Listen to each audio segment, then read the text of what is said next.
الأصدقاء، سلام الله عليكم ومرحبا بكم في برنامجكم الكرة مع عزيز.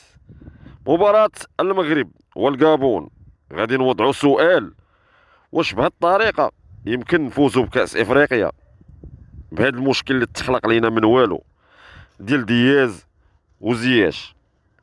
دياز قبل ما يجي، إلا سولتي أي واحد كيتبع المنتخب غادي يقول لك يقدر يلقى مشكل مع زياش.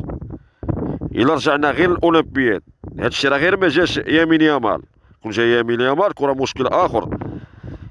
الا رجعنا غير الاولمبياد، المنتخب قدم مردود كيشرف، لا من ناحيه جماليه اللعب اللي كانت ممتعه، ولا من جانب النتائج. علاش؟ لان العناصر اللي مشات ودعمت المنتخب الاولمبي ما كيديروش المشاكل، اللي هما حكيمي ومنير الكجوي وكذلك رحيمي، بالإضافة إلى أنهم كيستحقوا يكونوا في المنتخب.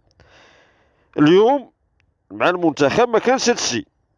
كنا كنتمناو في هاد المباراة نشوفوا ريشاريتسون والخنوس والمرابط ودياز والزلزولي في التشكيل الرسمي.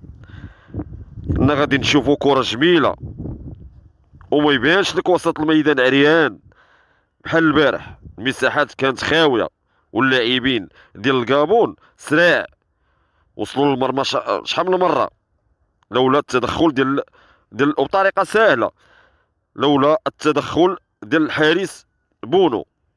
هادشي كامل علاش؟ حيت المدرب دار مشكل ملي زياش ما تقبلش يتبدل في المباراه اللي كان تقلق فيها هو والنصيري.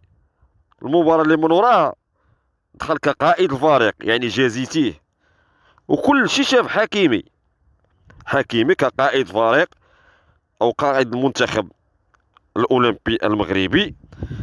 شافوا كيفاش كيتعامل مع اللعابه، وكاع اللعابه كيبغيه. بغيت غنعرف علاش هاد اللاعبين ما كيديروش هاد الشيء في فراقيهم. الا دارها ولا تدارها كاع ملي كيسالي الموسم كيغادر الفريق، بحال النصيري مثلا، المبررات اللي كتعطى او اللي كيعطيوها فهي مبررات لا علاقة لها بالواقع. هاد اللاعبين كيلعبوا قال لك في ريال مدريد، وكيلعبوا في بايرن ميونخ، وكيلعبوا في باريس سان جيرمان، وهذا الشيء كيوقع مع لاعبين كبار بحال نيمار وكافاني. وهذا الشيء راه داروه هاد اللاعبين في فراقيهم ماشي في المنتخبات ديالهم. وإلا شفنا بنزيما ملي دار هاد المشكل مع فالبوينا اشنو وقع ليه، غادي تعرف بان هادشي اللي كنقول راه هو اللي كاين. المنتخب الفرنسي راه نسى بنزيما حيت دار مشكل بينه وبين اللاعب. حنا باش تعرف ان هاد المشاكل كاينه ملي خرجتي زياش ودياس بجوج في خطره. علاش زعما درتي داك باش ما يتقلق لك حتى واحد؟ درتي داكشي اللي دارو فاخر شحال هادي مع مجيد الدين والمتولي فاش ضاربوا ليه. حنا راه داز علينا هاد المشاكل، داز علينا كامله في المنتخب، خصوصا مع الشماخ والحمداوي وحمد الله مع فيصل فجر، وما نعاودوش نرجعوا لهاد المشاكل.